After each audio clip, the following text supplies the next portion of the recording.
사건을 딱 보시면 어떤 마음이 드십니까? 아니 뭐 똑같죠.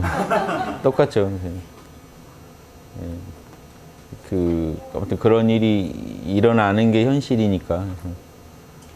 그래서 아무튼 가족이나 뭐 그 마음 생각하면 그런 마음이죠. 뭐 제가 정신이 저도 이렇게 아득해진다 할까요? 그런 사실을 접하면 그 가족이나 이런 그 한 명 한 명 마음을 한번 헤아려 보면 저도 충격이 오죠. 제일 같이 느껴서 보는.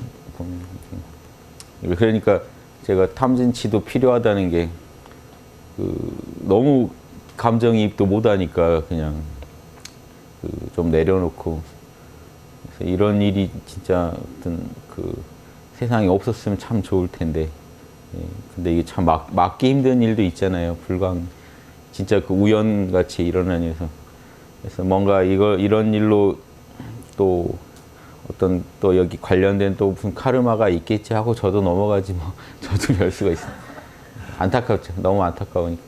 그러니까 참 이게 도와줄 수 있는 일이면 정말 좋을 텐데 우리가 돕거나 뭔가 이렇게 우리가 막을 수 있는 일이면 참 좋을 텐데. 근데 뭐 그 일 아니고도 요즘 뭐 뉴스에 매일 뭐 몇 건씩은 올라오지 않나요? 그런 일, 뭐 성폭행 사건, 뭐 섬 쪽에 보면 참 충격이죠. 제 여동생이다, 뭐 또 누이다, 뭐 아무튼 이런 제 가족이다 하고 보면 모든 일이 다 충격이죠.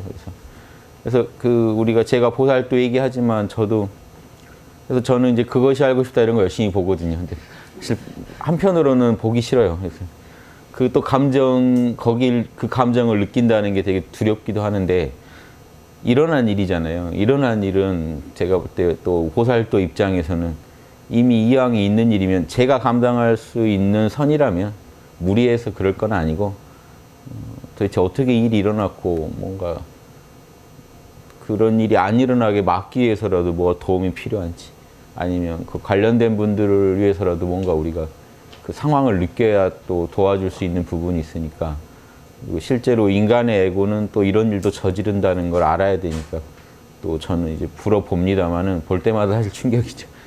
다만 이제 명상으로 이겨내는 거죠. 저도 명상하고 이런 일이 근본적으로 안 일어나게 아니면 또 일어난 일을 어떻게 최선을 다해 우리 사회가 도와야 되는지 이런 고민을 해보려고 저도 봅니다. 그래서 왜냐하면 그래야 알아도 저는 그런 생각도 해요. 누군가 억울하게 돌아가셨는데 한 명이라도 더 그런 일을 알고 고민해 주는 것만 해도 그분을 또 돕는 일이 아닐까. 내가 억울하게 죽었는데 아무도 모른다. 이 일의 억울함 자체도 사람들이 공감 못한다 그러면 더 억울할 것 같아요. 그래서 같이 우리가 그 얘기 듣고 한 명 한 명은 힘들더라도 공감해주고 그 일에 대해 같이 안타까워해 주는 것만 해도 뭔가 그것만으로라도 심적으로라도 우리가 좀 응원하는 일이 아닐까 싶어서 저도 이제 그런 생각하면서 좀 보면 저도 힘들 것 같아서 안 보려는 기사도 있는데 그래도 또 누군가 이런 일을 당했다는데 예전 같으면 그러니까 뭐 옆집 일 아니면 사실 알 수도 없는데 요즘은 다 이게 뜨니까요. 인터넷에 뜨니까 떠서도 이제 물질명이 발전하니까 더 우리가 스트레스 받고 힘든 부분일 수도 있는데 또 그걸 적극적으로 살려내야 되니까 또 우리는 그걸 또 자기 역량껏 또 그 부분에서 또 공감도 해주고 우리가 또 배울 것도 배우고 이래야 되지 않을까 싶습니다. 그래서 저는 이제 예전에 그런 얘기 한 번씩 드리잖아요. 이제 그런 얘기, 이거 얘기랑 직접적 관련된 건 아니지만 사람 살고 죽는 거는 카르마로 정해져 있는 것 같다. 그런 일이 우연히 일어나겠는가. 그러니까 저는 우연은 있다고 봅니다. 다만 중요한 일들은 정해져 있을 거라고 본다는 게 우리가 카르마를 인정한다면 내가 뿌린 씨앗으로 어떤 과보가 익어간다고 인정한다면 되게 굵직한 일은 과보가 이미 우리가 해놓은 그 업으로 많이 정해져 있을 것 같아요. 다만 우리가 바꿀 수 있는 영역도 분명히 많다고 생각하고 우연의 영역도 있다고 봅니다. 그래서 제가 이걸 우연이다, 필연이다 말하기 전에 그래도 어떤 카르마들이 익어가는 과정에서 일어난 현상이다라는 거는 분명해 보이고 그래서 또 그런 일이 일어났을 때 또 수용도 우리가 분명히 해야 되고 어떤 과보가 익어가면서 일어난 일이니까 그 사람 잘못이라는 게 아니라 어떤 그 과보라는 게 다 지금 잘못됐다는 게 아니잖아요. 어떤 인연들이 쌓여서 이런 일들이 일어나고 있다 하는 그 부분에 대해서 또 통찰도 해보시고, 그래서 이왕이면 우리가 저만 해도 그래요. 앞으로 제가 뭐 저한테 어떤 일이 올지 모르는 거죠. 내가 지금 육바라밀에 맞게 살고 있다고 해서 나한테 꼭 좋은 과보가 와야 된다는 건 없거든요. 지금 제가 뿌린 씨앗으로 장차 좋은 과보가 올 거다는 건 확신하지만 또 예전에 어떤 씨를 뿌렸는지도 모르는 거. 그래서 뭐든지 오면 잘 수용하고 받아들이는 게 일단 중요한 것 같아요. 그러면서 그런데 이런 거죠. 봐라. 지난번에 제가 뭔 씨앗을 뿌렸는지 모르지만 이런 과보가 나한테 왔는데 봐라. 지금 내가 육바라밀로 대처하니까 이렇게 극복을 해내지 않은가. 그럼 이게 벌써 좋은 과보를 제가 일으키고 있는 거죠. 그 부분에 대해서 확신을 가지시는 게 좋을 것 같습니다. 우리가 이제 감당을 못할 알 수 없는 영역에 대해서는 수용을 빨리 하고 우리가 통제할 수 있는 부분에서는 확실하게 이 자명한 한 수 한 수를 나가는 게 우리 이제 보살도니까 그런 일이 있을 때도 그런 마음가짐으로 한번 보시면 어떨까. 아무튼 또 저도 충격받아서 잘 안 보기도 하고 그랬어요. 오늘 보면 너무 힘들 것 같아요. 안 보고. 또 이게 그렇지 않나요? 그것이 알고 싶다도 미제 사건이래 그럼 보면 같이 속 터지는 거잖아요. 미제 사건이래. 범인 안 잡혔대. 근데 범인 안 잡힌 거를 뭐 굳이 하진 않겠죠. 뭐 되도록 뭐 아무튼 안 잡힌 사건들이 많이 나오겠죠. 그럼 여러분 보시면 같이 소호지심 자극받고 양심 막 측은지심 자극받고 그래서 이런 것도 참 우리가 양심이 있기 때문에 피할 수 없는 그 결이 있거든요.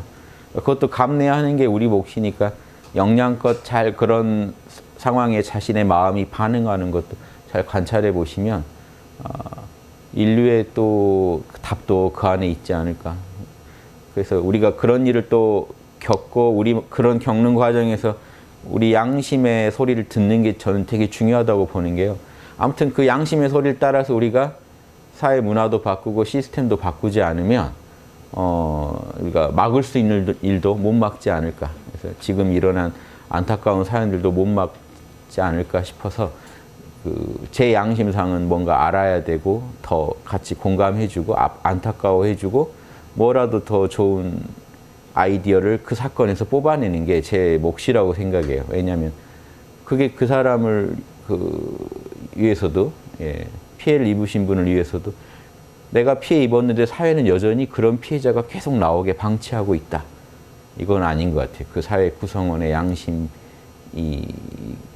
원하는 일은 아닌 것 같아요. 양심상 그게 옳은 일은 아닌 것 같아요. 뭐라도 한번 고민해보고 더 막을 수는 없었나 우리가 진지하게 접근해보는 것도 중요할 것 같습니다. 그게 다 양심 아니니까 측은지심으로 공감해주고 수호지심으로 같이 공분도 하고 시비지심으로 이 일이 왜 일어났는지 어떻게 도울 길 아니면 막을 길은 없는지 그리고 거기에 맞게 우리가 또 행동도 하고 그럼 거기에 다 그 안에 이니지가 다 들어있다고 봅니다. 그래서 내 양심을 그렇게 양심의 소리를 무시했을 때 오는 찜찜함이 싫으시면 에고는 좀 피곤하고 힘들어도 그런 일을 잘 감내하시고 거기서 또 답을 찾아보시면 좋겠습니다.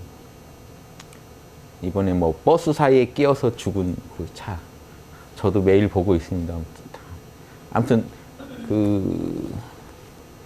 저도 그런 사건을 보면 충격이 모르겠어요. 아무튼 저는 막 몸이 막 부서질 것 같아요. 아무튼 그런 거 볼 때마다 저는 체감 충격은 왜냐하면 그 사람들 마음이 확 느껴지니까 그 가족은 지금 그 사람 거기 걸려 있는 그 가족들의 또 꿈이 깨지고 막 이런 거 생각하면요.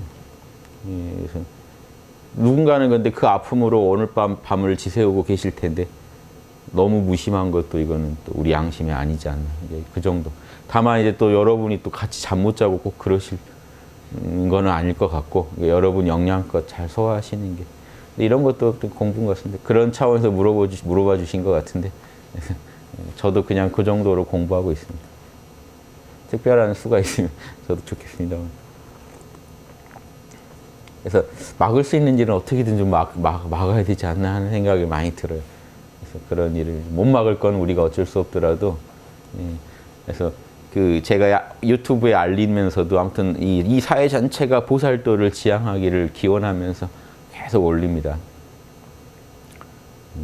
그래서 이 보살도 공부는 수행이라는 거는 지금 어떤 목적으로 이 수행을 처음 접하셨는지 간에 학당을 좋아하신다면 양심이 답이다 하는 그거를 가슴에 품고 사시기만 해도 전 수행이라고 봅니다.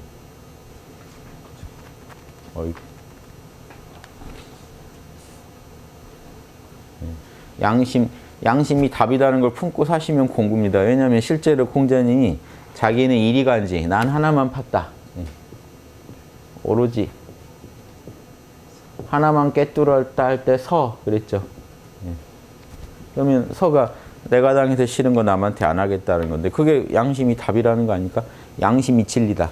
내 마음 안에서 내가 당해서 싫은 거를 남한테 하는 게 찜찜하다는 그 느낌 있죠.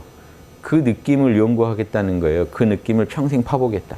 그래서 그 찜찜한 느낌 안 들게 한번 살아보겠다. 그렇게 살다 보니 뭐가 됐어요? 성인이 돼버린 거예요. 공자님 그러면 봉호 선생님, 우리 선생님도, 공자님은 그 구단이라고, 구지보살이라고 아주 높이 치신 분이에요. 근데 보면 여러분들이 볼 때 공자님은 뭐 있겠나 싶죠. 신통불이 있다는 기록도 없고 논어에. 그렇죠? 계속 공부만 하시면 학문이 좋아서 학문의 오타쿠죠. 학문이 좋아서 늙는 것도 잊어버렸다. 스스로 얘기하는 정말 학문의 오타쿠예요. 그래서 나는 공부만 생각하면 그 늙는 것도 잊어버렸고 배고픈 것도 있고 다 잊어버리고 공부만 했다 해가지고 근데 뭔 공부만 했냐 이거만 했어요. 그럼 양심을 계속 연구하는 계속 명상하고 어제도 제가 읽어드렸죠. 공자님의 마음 챙김. 공자님이 마음 챙기는 법에 그게 논어에 나와요. 제자가 쓴 거예요. 우리 공자님은 4가지가 없으셨다. 4가지가 없으셨는데 망상이 없으셨다. 현재 이 시점에서 이럴까 저럴까 따지고 계지 않으셨다. 망상이 없으셨다. 몰입해서 따질 거 따지고 탁 치워버리지 이럴까 저럴까 있죠. 답 못 내리고 이렇게 분별망상에 빠져 계시지 않았다. 현재 시점에서 망상이 없었다. 미래에 대한 기대가 없으셨다. 반드시 미래는 이래해야 돼. 기대가 없으셨다. 우리 욕심이 있으면 미래에 대해 자꾸 집착하죠. 오지 않은 것도 꼭 내가 그린 대로 되기를 원해요. 그거 안 되면 세상 무너지는 줄 아는데 애초에 그 기대를 안 했으면 아무 일이 없는 겁니다. 그러니까 남이 볼 땐 되게 잘 사는 사람도요. 본인이 볼 땐 지옥골을 걸을 수도 있어요. 왜? 본인의 기대가 계속 무너집니다. 남이 볼 때는 10억 벌었으면 잘 번 건데 100억 벌 줄 알았던 사람이 10억 벌면 그건 지옥이죠. 하늘이 날 버렸다죠. 살아도 사는 게 아니다 막 이런단 말이에요.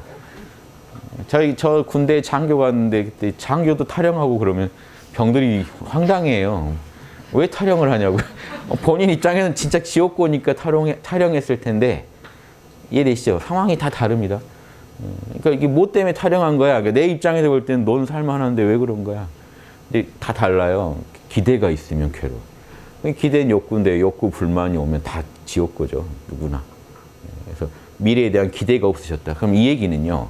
현 시점에서도 공연한 의심이 나죠. 공연한 망상이 일어날 때 몰라 해버렸다는 얘기입니다. 공자님. 미래에 대한 어떤 기대를 갖고 뭔가 미래에 대해 집착하려고 할 때 내려놔 버렸다는 거죠. 그 다음 과거에 대한 고집이 없으셨다. 자기가 과거에 한 거를 뭐 변명하려고 하고 과거에 내가 했으니까 그게 옳은 거야 라고 우기지 않으셨다는 거죠. 과거에 여러분이 하고 다닌 거에 대해서 집착을 놔버리라는 얘기죠. 고집 부리지 마시라. 그게 없으셨다. 마지막 4번째, 나라고 하는 게 없으셨다. 아집이 없으셨다. 내가, 내 말이 옳아. 만약에 제자랑 논쟁을 하더라도 내가 이겨야 돼 이런 거 없으셨다는 거죠. 더 자명하면 그냥 따랐다는 얘기죠. 나 없기가 쉽지 않죠. 그러니까 이거는 에고가 없다는 얘기가 아니고 나라는 걸 내세우는 그 이기적인 마음이 없으셨다는 거거든요. 이렇게 늘 마음 챙김하고 사니까 그렇게 살면서 늘 내 마음에 더 자명하게 살려면 어떻게 해야 되는지, 내 마음이 더 자명하려면 찜찜하지 않으려면 뭘 안 해야 되는지 이걸 계속 연구하신 거죠. 수신제가 치국평천하, 내 몸뚱이에서 먼저. 내 몸뚱이에서 내 감정에 찜찜한 거 없으려면 뭐 해야 되는지, 내 생각에 찜찜한 게 없으려면 뭐 해야 되는지. 그렇죠. 내 행동에서, 그리고 우리 가족 간에 가족을 경영할 때, 가정을 경영할 때 찜찜한 거 없애려면 뭐 해야 되는지, 내가 당해서 싫은 거 가족한테 안 하려면 뭐 해야 되는지, 그게 제가 치국, 나라에 나가면, 사회에 나가면 이걸 어떻게 적용해야 되는지, 천하에서는 천하 국가 간에는 어떻게 이걸 적용해야 되는지, 그럼 여기 정치, 외교 뭐 다 들어있는 겁니다. 군사까지. 그러니까 전쟁을 부득이 해야 된다면 서에 맞게 전쟁을 하려면 어떻게 해야 되는지, 서로가 다른 나라 국가의 국민들까지도 배려하면서 전쟁을 하려면 어떻게 해야 되는지. 그런데 전쟁을 안 할 수 없는 상황이 있죠. 누군가가 미쳐서 날뛰면 싫어도 싸움이 날 때도 있는 거죠. 그때는 어떻게 해야 되는지. 상황이 다 다릅니다. 안 날 전쟁이면 막으면 그만인데 불가항력으로 일어나는 경우도 있단 말이에요. 전쟁의 소용돌이에 우리가 빠져버린 게. 그때는 국민들 살리고 다른 나라 국민들까지 배려해서 그럼 뭘 해야 되는지. 이 서 하나를 밀고 나가면 여러분 모든 게 다 걸려 있어요. 오늘 지금 당장 가족한테 이 한마디 하는 게 서에 맞는지 안 맞는지. 직장에서 이렇게 내가 행동한 게 서에 맞는지 안 맞는지. 아까 말씀하셨듯이 우리가 지금 뉴스에서 이제 인터넷이나 이런 게 발달돼서 이제 TV 아니라도 뭐 우리는 끝없이 정보를 접합니다. 지금 전 세계인의 정보를 우리는 접하고 유튜브를 통해서나 이 정보를 내가 봤을 때 어떻게 처신해 주는 게 상대방을 위해서도 이 서에 맞는 일인지 이렇게 적용하면 끝이 없죠. 페북에서 도는 정보 하나를 봤는데 내가 어떻게 처신하는 게 옳은지, 좋아요를 눌러야 되는지 말아야 되는지, 이게 지금 다 서예요. 그러니까 공자님이 나는 서로 이리간지했다는 게 그게 쉬운 말이 아닙니다. 이러면 구지보살이 돼요. 이걸 잘하면. 여기에서 제일 찜찜함 없이 자기 삶을 관리해 간 사람이 제일 도인이에요. 여기서 신통 부리고 뭐 하는 분들이 1급도 잘 안 돼요. 그래서 제가 예전에 영성의 고단자가 되려면 유학 공부를 참고하시라는 게, 불교분들은 유학 보면 우습게 봅니다. 왜냐? 뭐야, 뭐 마음의 원리도 안 나오고 맨 보면은 군군 신신 부부자자, 임금은 임금답고 신하는 신하답고 아버지는 아버지답고 자식은 자식다워라. 뭐 이게 뭔 도야. 그런데요, 실제로 해보면요, 여러분이 아무리 아래아식 따지고 7식 8식 따지고 해봤자 가족하고 잘 지내기 어렵습니다. 즉 일상에서 진리를 써먹기가 어려워요. 그런 논리로는. 결국은 뭐 하냐면, 결국은 역지사지해서 상대방과 이 설을 이루려고 실천할 때, 결국 이게 불교에서 자비거든요.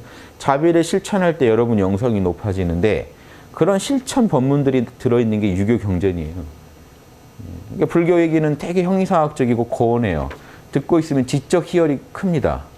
이야, 이러면 이렇게도 풀 수 있구나. 우주가 공하다는 걸 이렇게도 증명이 되는구나. 보통 여기까지도 안 가죠. 그냥 부처님하고 엎어지는 걸로 만족하는데, 유교는 그런 맛이 없잖아요. 뭐 이분한테 엎어지면 이분이 그냥 쏩니다. 이런 분을 제시해 주면 좋은데, 유교는 이게 없으니까 그 조선 후기에도 천주교에도 사람들이 쏠리게 된 게 그거였어요. 막 빌고 싶었는데 빌 대상을 제시 안 해준 거예요. 유교는 하늘에 그런 인간이 어딨냐, 인격적 하느님이 어딨냐, 인의의 진리가 하느님이다 이렇게 가르치니까 국민들이 뭔가 이 종교적 열망이 되게 충족이 안 됐다가 천주교 오니까 확 들어갑니다. 그러니까 정약용까지도 천주교에 흔들려서, 유교의 대선비도 흔들려서 연구한 거예요.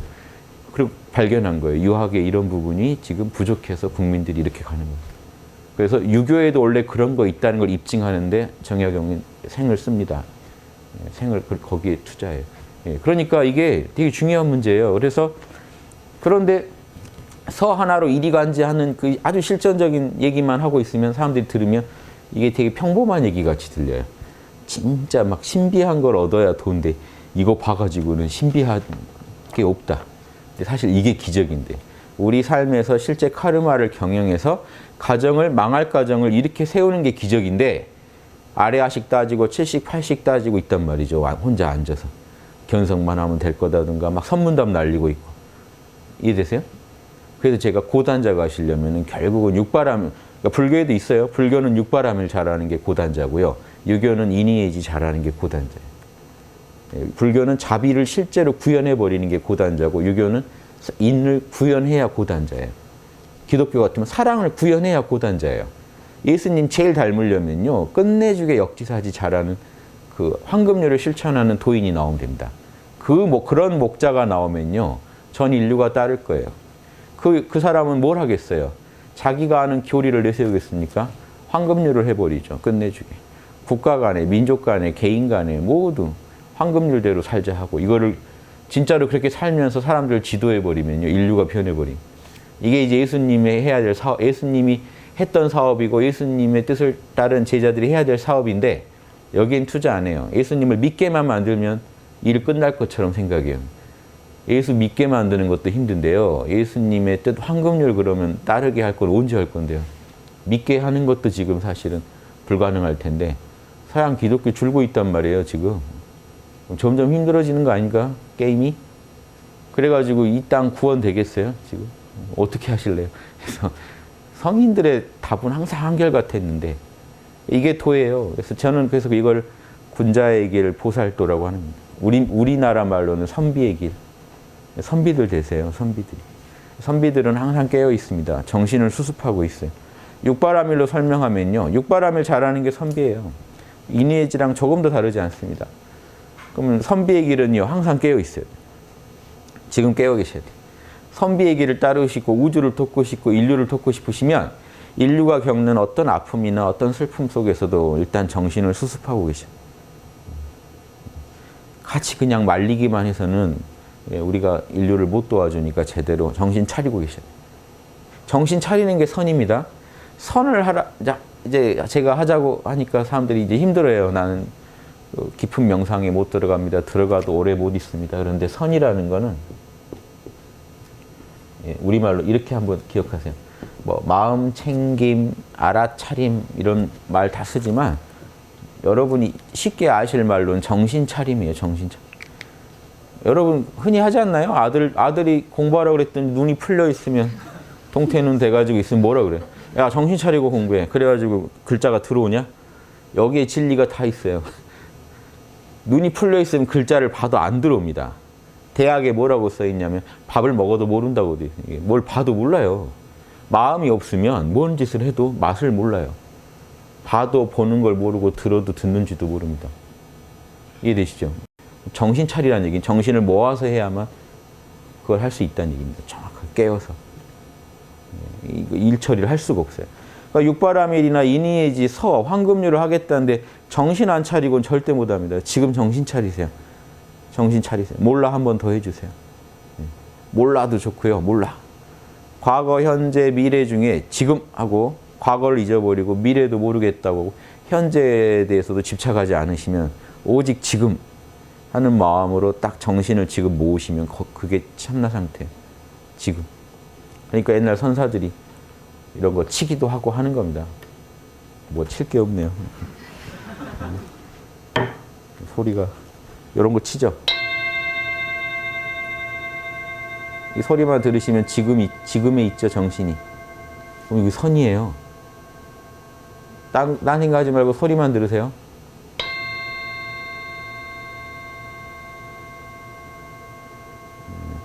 지금으로 정신 모으시라는 이런 도구도 사실 필요 없고 그냥 여러분 몰라 하시면 되고 지금 아니면 나 하셔도 돼요.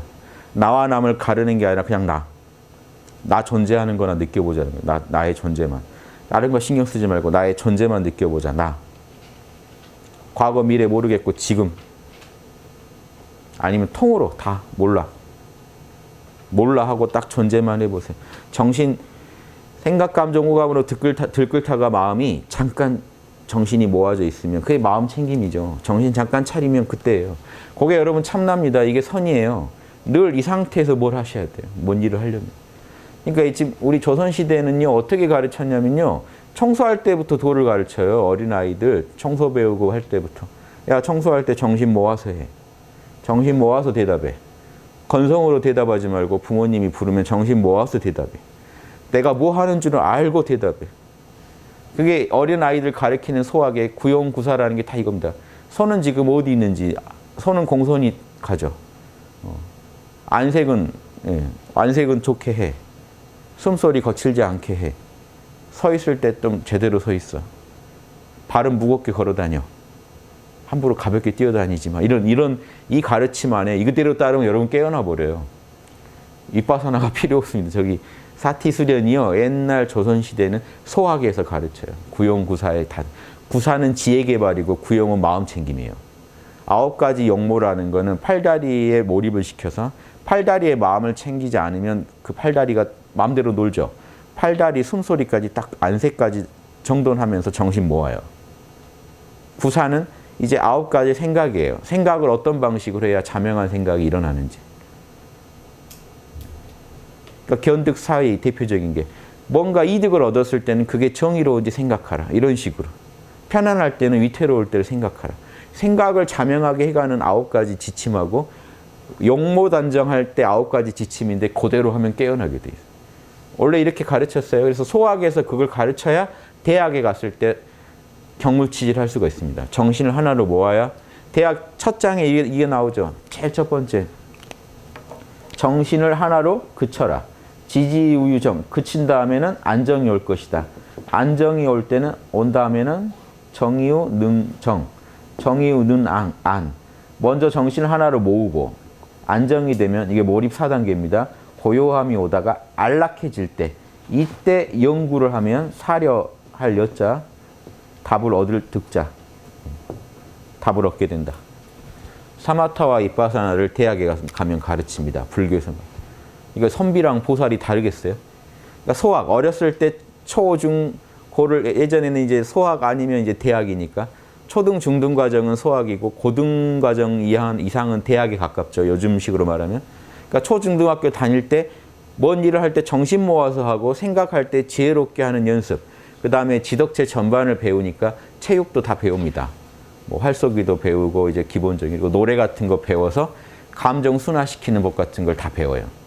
그게 이제 예악, 사오, 서수라는 거잖아요. 예악은 예절과 음악, 덕을 함양하기 위해서 하는 거고 사어는 말 타고 활 쏘고 하는 거는 체육이고 서수는 지육이에요. 지혜 개발하는 거. 서는 글자 원리 연구하는 거. 글씨 잘 쓰는 게 아니고요. 예전에 글씨 잘 쓴다는 게 의미가 있나요? 각골문 팔 때? 지금 분 놀리고 하니까 그렇지 예전에 땅바닥에 그냥 써서 하는 거예요. 글자의 원리 아느냐예요. 큰 대자 써놓고 이게 왜 이 글자인지 아느냐. 그게 서예요. 수는 수학, 계산하는 거. 자, 요게 소학에서 배우는 거예요. 요거 배우는데 마음을 챙겨서 하는 걸 배워요. 그럼 요즘도 초중등 과정 똑같지 않나요? 지덕체 함양이라고 똑같이 돼 있습니다. 인간은요, 몇천 년 지나도 이게 안 바뀌어요. 지덕체 함양이에요. 그러니까 가니까 가서 노래 부르는 거 배우고, 체육 시간에 뛰놀고, 어린아이들은 뭐 에너지를 발산해야 되니까. 또 감정 순화를 위해 음악도 배우고, 지식도 집어넣고, 수학도 배우고, 그렇죠? 근데 덕도 배워야죠. 예절이나 이런 것도 배우고. 양심교육도 배워야 돼요. 인성교육도 배워야 돼요. 자, 이렇게 하는데 여기서 중요한 게, 이 유교는 자연스럽게 살면서 이 사회에서 보살과 선비가 양성되게 추구하는 거예요. 조선시대 생각하지 마시고요. 그렇게 잘 됐을 때가 아니에요. 그때 잘 됐으면 조선시대 때도 진짜 선비들이 우글거렸어야 되는데 기득권들이 자기들 위주로 막 요리한 게 많아서 제가 말씀드린 건 이제 이상적인 유교의 방법론을 제대로 썼을 때 얘기입니다. 그래서 소학에서 이걸 가르치라고 돼 있고 그게 대학에 가자마자 그칠 줄 알아야 되잖아요. 마음을. 어디서 배웠겠어요? 소학에서 배웠어야죠. 소학에서 그걸 안 배우고 대학에 오면요. 일단 대학 입학이 잘 안 됐겠지만 예전에 와서 지지우유정 이걸 잘 못한단 말이에요. 정신 하나로 모아가지고 몰입해서 연구하는 법을 가르쳐준 다음에 경물치지, 성의정심, 수신제가 추구평천하 해가지고 개인부터 천하 국가를 경영하는 법을 배웁니다. 정신 모아가지고. 그럼 이게 실전 보살도예요. 여러분이 아무리 불경도 좋지만요. 불경만 보고 계시지 마시라는 게 보면 다 좋아요. 온 중생 다 구제하리라. 당장 지금 우리 동네 구제할 방법도 안 떠오릅니다. 뭔 얘기인지 아시겠어요? 말은 다 좋아요. 마음 연구에서는 탁월합니다. 인간 마음이 어떻게 돌아가는지 연구하고. 그럼 이걸 연구가 제대로 되면 유교에서 말하는 게 바로 실현돼야 돼요. 그래서 이걸 서로 보완해서 봐야 된다고요. 인간의 마음 연구는 불교가 잘 해놨는데 그 마음을 현실에 적용해가지고 자리이타할 때는 유교 경전을 봐야 거기에 그 답이 들어있어요. 그러니까 하나의 보살도로 보면 한 덩어리로 이게 꿰지겠죠. 이게 분열되어 있는 공부는 엉터리입니다. 그러면은 엉터리라는 게 앉아서는 막 7식, 8식, 아래하식이 어떻고 결국 보면 가족하고 싸우고 있습니다. 가정 경영도 못해요. 동네 경영은 일단 취직하면 답이 나올 것 같으세요? 나라를 맡기면 그분이 나라를 경영한다고요? 다 말이 안 되는 얘기입니다. 그래서 실제로 그렇게 돼 있지 않아요. 그래서 그 공부가 한 덩어리로 깨지려면은 유교 이 수기 공부에는 불교 공부가 좋고 치인 공부에는 유교 공부가 좋습니다. 그게 다라는 게 아니라 그걸 더 주로 해서 공부하시면 하나로 꿰지게 돼 있어요. 특히 대승불교랑 유교는 한 덩어리예요. 만나면 그대로 깨집니다. 그래서 여러분의 몸과 마음 안에서 진리가 하나로 꿰져서 드러나게 하시면 그게 보살도입니다. 그래서 어려운 얘기 드렸는데 일단 아까 제가 아주 그 공자님만 가지고 얘기해도 항상 과거, 현재, 미래에 대해서 망상 부리지 않고 나 덜 내세우고 항상 그 정도 정신 차림을 유지해야 이게 선정바람이래요. 그래야 지혜바람일. 항상 사물의 옳고 그름이 선명합니다. 안 그러면요 사람이요 마음이 살짝 통하죠. 옳고 그름이 이제 흐려져요. 사리 분별이 흐려집니다. 여러분 욕심이 나버린. 욕심이 먼저 없는지부터 봐야 돼요. 이 사안을 나는 공정하게 처리할 준비가 됐는지를 안 보고 만약에 바로 접근하시면 여러분 생각이 꼭 자명한 것 같죠? 안 그래요. 말로는 다 자기가 옳다 그래요. TV에 나와서 떠드는 사람들. 근데 여러분 보시면 다 보이죠? 뭔 욕심에 저 말을 하고 있네. 뭐가 두려워서 저 말을 하고 있네. 뭐가 궁색하니까 저 말을 하고 있네. 이게 왜 저 말을 하고 있는지가 다 보여요. 남이 보면. 자기는 모릅니다. 그러니까 자기 마음 먼저 깨끗하게 해놓고 이 사안에 대해서 제일 양심에 자명한 걸 골라야 보입니다. 그러니까 이 말이 맞죠. 마음을 항상 하나로 모아서 안정시킨 다음에 잡음이 없이 고요하게 해놓고 여기서도 끝이 아니에요. 안락감까지 와야 돼요. 신바람까지 나야 그 뒤에 연구하면 답이 나온다. 그럼 그 전에는요. 마음이 이렇게 안정이 안 돼 있을 때 연구하면 답이 아예 안 나온다는 아니지만 잘 안 나온다예요. 그리고 그 나왔어도 그 답이 깨끗한 정답이 아니라는 거예요. 나와 남을 모두 살릴 답은 아니라는 거예요. 여러분 욕망에 충천했을 때는 자명해 보이지 않아요? 그 이 욕심을 충족하는 데 도움이 되는 답이 자명해 보입니다. 이렇게 하면 되겠네. 근데 자기만 좋은 답이에요, 되게. 근데 가족한테 얘기하면 벌써 가족들 앞이 안 좋죠. 저게 어떻게 자명하다는 거지? 본인은 이렇게만 하면 다 좋겠네. 근데 사실 자기가 좋죠. 이게 안 먹히죠. 자, 그런 경우에 앉아서 다시 명상을 해서 마음을 리셋한 다음에 진짜로 남도 이거 좋을까? 진짜로 남도 좋고 나도 좋은 일인가라고 물어보시면요. 찜찜한 게 발견되죠. 찜찜한 걸 없애는 게 서 아닙니까? 이렇게 하루하루 살아가시는 게 보살도예요, 여러분. 다른 거 수행이라고 생각하지 마세요. 딴 데 관심 갖지 마세요. 저는 진짜 보살도를 구현하고 싶은 게 욕심이지, 뭐 보살들이 뭐 많아졌으면 당연히 좋겠죠. 그런데 엉터리 보살이 많아지는 거는 제가 원하는 게 아닙니다. 그래서 제 얘기 진지하게 들으시고 뭐라도 하나 자명한 게 딱 박히셔가지고 여러분 가정이 뭔가 평화가 오길 바래요, 저는. 제가 여러분한테 강의할 때 저는 여러분 가족을 보고 강의합니다. 가족까지. 저는 항상 그래요. 저는 뉴스를 봐도 아무튼 그 가족들 걱정이 돼서 저는 힘들어요. 이렇게 가족까지 생각이 뻗어나가니까. 그래서 제가 지금 이렇게 강의 하나 하고 안 오시더라도 제 유튜브 듣는 분들을 제가 가정하고 강의하잖아요. 그 듣는 분들이요, 제발 생각 하나 고쳐 먹으시고 가족들 덜 괴롭히기를 바라는 마음으로 강의를 올립니다. 여러분이 생각 하나 잘못 먹으면 가족이 힘들어져요. 그러니까 여러분이 딱 중심을 잡아주시면요, 주변이 바로 변한다는 걸 아실 거예요. 신기하죠. 인간은 관계 속의 존재이기 때문에 여러분은 홀몸이 아니에요. 다 걸려 있어요. 그러니까 여러분만 보고 작업하는 게 아니라고요, 제가. 여러분 정신을 차리셔야 생각이 자명해지셔야 옆에 가족도 변하고 가족도 행복해지고. 그럼 이렇게 이 원리로 나가면은 그럼 이 천하도 화평해질 수 있는 답이 있는 거잖아요. 이걸 연구한 거예요. 옛날 이런 분들이. 요거 나 서 하나만 팠어. 아, 이 양반은 견성은 못 하셨나 보다. 서만 판 거 보니. 이렇게 얘기한단 말이에요. 지금 어설프게 더 배운 분들이. 말도 아닌 얘기라는 걸 제가 말씀드린 거고요.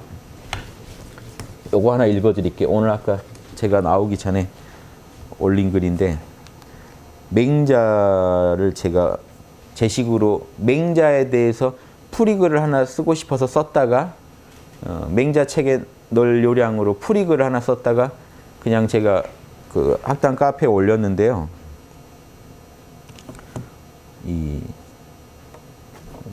요 강의도 뭐 그 전에도 한 게 있으니까 올라갈 겁니다만 과하존신이란 말이 있습니다.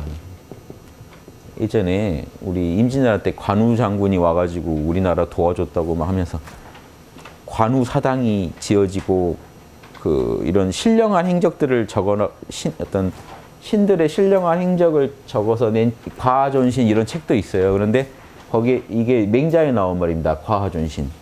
군자가 이런데요. 군자가 맹자의 원문에는요. 군자가 주어가 군자입니다. 군자는 그럼 이런 선비가 되셔야 돼요. 이런 선비나 보살. 한번 들어보실래요? 이 선비나 이 보살은 과하. 지나가기만 해도 교화가 일어나고요. 여러분이 그냥 지나가도요. 골목을 지나가면 골목 사람들이 감화가 된다는 거예요. 죽이죠. 가만히 존재만 해도 신령함이 뻗친다는 거예요. 이게 예수님 같은 분들이 이런 분들입니다. 그래서 예수님이 그러잖아요. 나로부터 떨어져 있지 마라. 가까이 있어야 타오르지. 본인을 불로 비유하고 가까이 있어야 뜨겁지 멀어지면 차가워진다. 가까이 있어라. 가까이만 있어도 타오르게. 제가 양심 오타쿠면요. 여기 지금 이렇게 같이 있는 것만으로 여러분 양심이 자극받아요. 이러시죠. 제가 담배 오타쿠면 이렇게 같이 모인 것만으로 여러분도 뭔가 땡겨요. 확 담배를 왠지 피고 싶고 그게 맛있을 것 같고. 근데 그 담배 피던 오타쿠도 이런 양심 오타쿠들 있는 자리에 오면 담배 생각은 멀리 가고 양심하고 싶다 하는 게 신기하죠. 사람 마음은 그래. 이렇게 막 전염됩니다. 물들어요. 그러니까 양심에 불타는 사람이 계시면 진짜로 온몸으로 그 옆에 가면 감화가 일어날 수밖에 없죠. 감화가. 그분을 만나면 감화가 되고 그분은 혼자 계셔도 신령스러움이 감돈다는 겁니다. 그걸 제가 그러면서 이 얘기를 해요.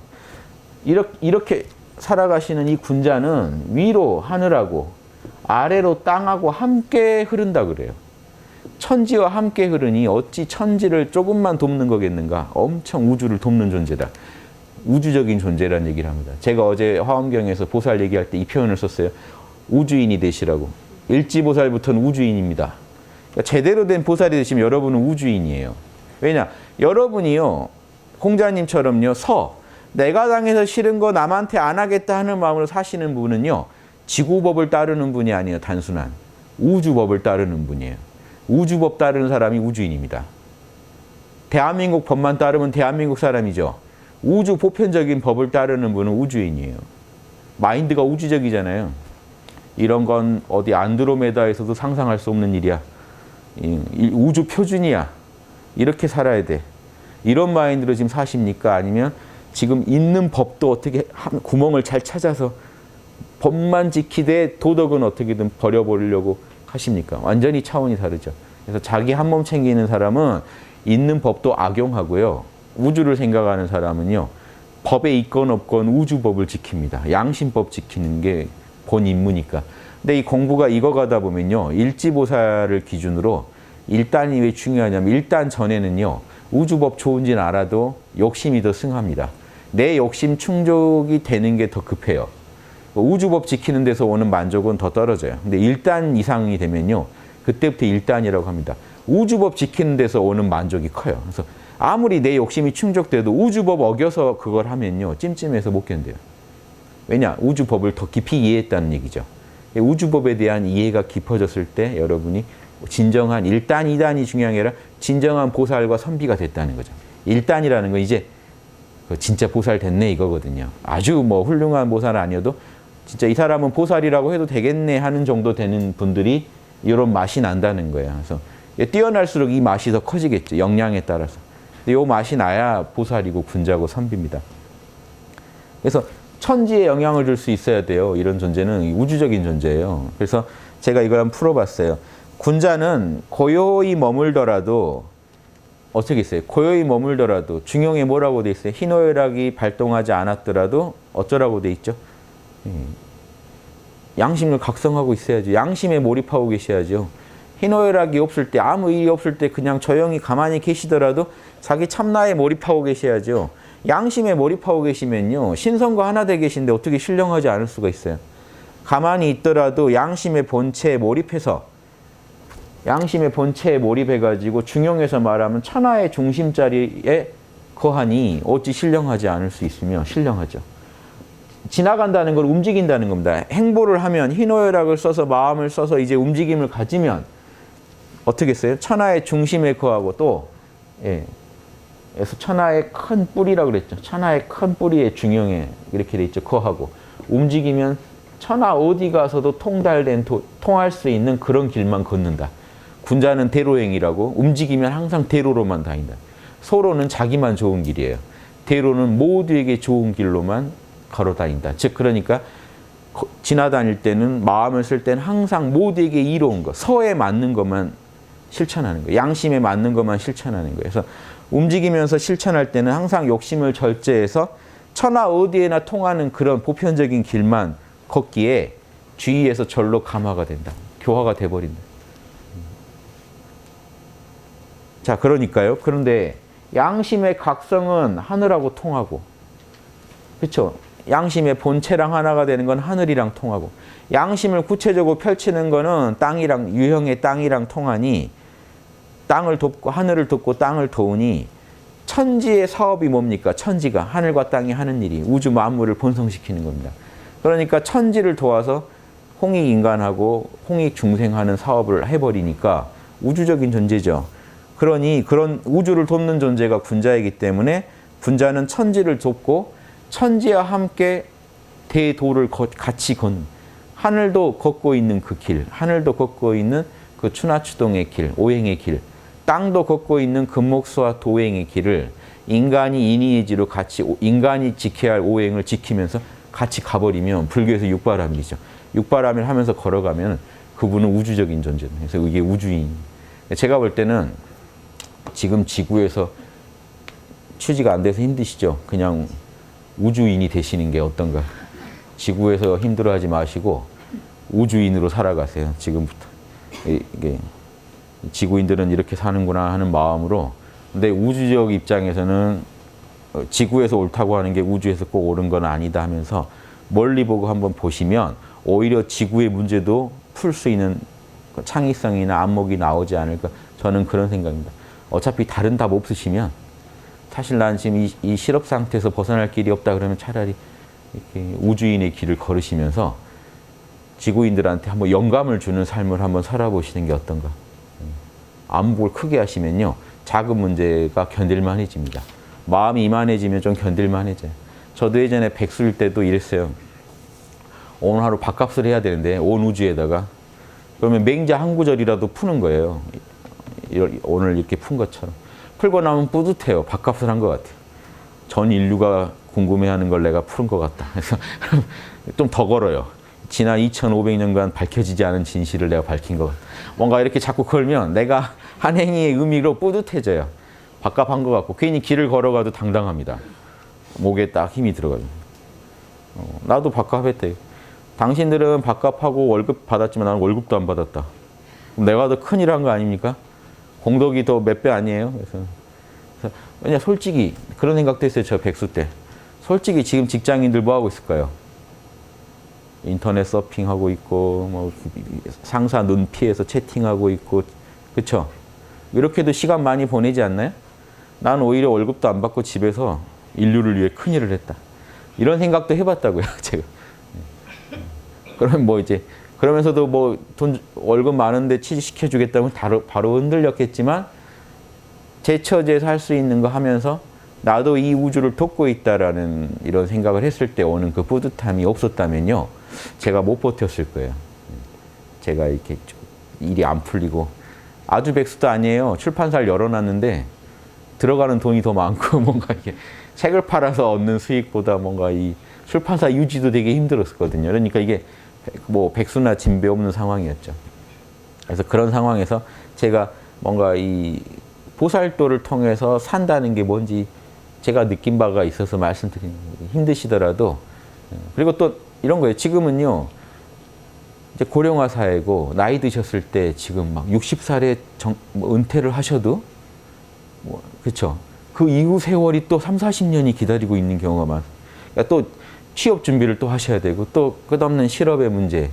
그러니까 이게요, 결국은 국가가 변해야 된다고 봅니다. 그래서 다만 국가를 어느 방향으로 변하는 게 옳은지 연구하는 것부터 시작해서 올바른 방향으로 바꿔가는 이 과정이 다 보살도고 그 과정에서 여러분들이 깨어서 본인부터 먼저 보살도의 삶을 살면서 그 방향을 우리가 이끌어 나갈 때 제일 깨끗하게 이런 문제들이 해결되지 않을까.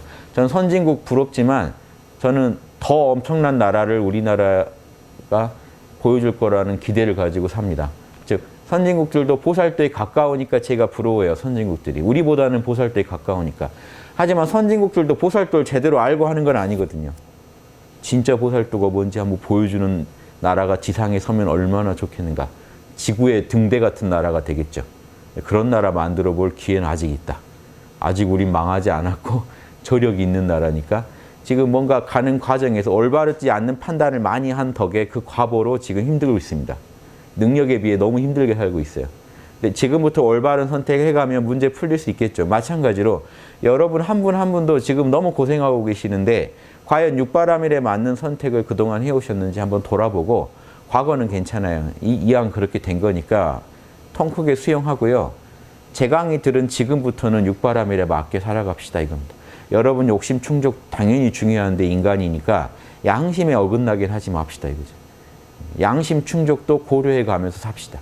그러다 보면 어느 세월이 또 지나다 보면 좋은 습관이 쌓이다 보면 여러분도 이제 욕심 충족보다 양심 충족이 주는 그 기쁨이 훨씬 커질 때가 와요. 그럼 여러분 영성이 점프한 겁니다. 이런 게 영성의 점프지 가가지고 뭐 명상 잘 된다고 오늘 삼매 10시간 됐다고 이걸로 자랑하시면 안 돼요. 호흡이 3분 됐다고 2분 됐다고 그냥 호흡 긴 사람이죠. 또 삼매 오래 들었다. 그냥 앉아서 잠자는 사람이죠. 앉아서 휴식을 취하는 사람이지 남들한테는 아무 의미가 없어요. 남들한테는 아무 의미가 없다고요. 여러분 그 군대 사령관 막 투스타, 쓰리스타 하면 거기서 하는 님이죠. 부대 밖에 사람한테는 그냥 동네 아저씨라고요. 그렇죠? 이 의미가 없으니까요. 나한테 의미 있는 거 그게 중요하죠. 그래서 다른 것보다 우리가 지금 영성 높은 게 진짜 제가 말씀드리는 양심 잘하는 것이 영성이다 이거는요. 모든 인류가 바라는 겁니다. 여러분 옆 사람이 도인됐다 그러면요. 여러분한테 더 양심적으로 대해주길 바라지.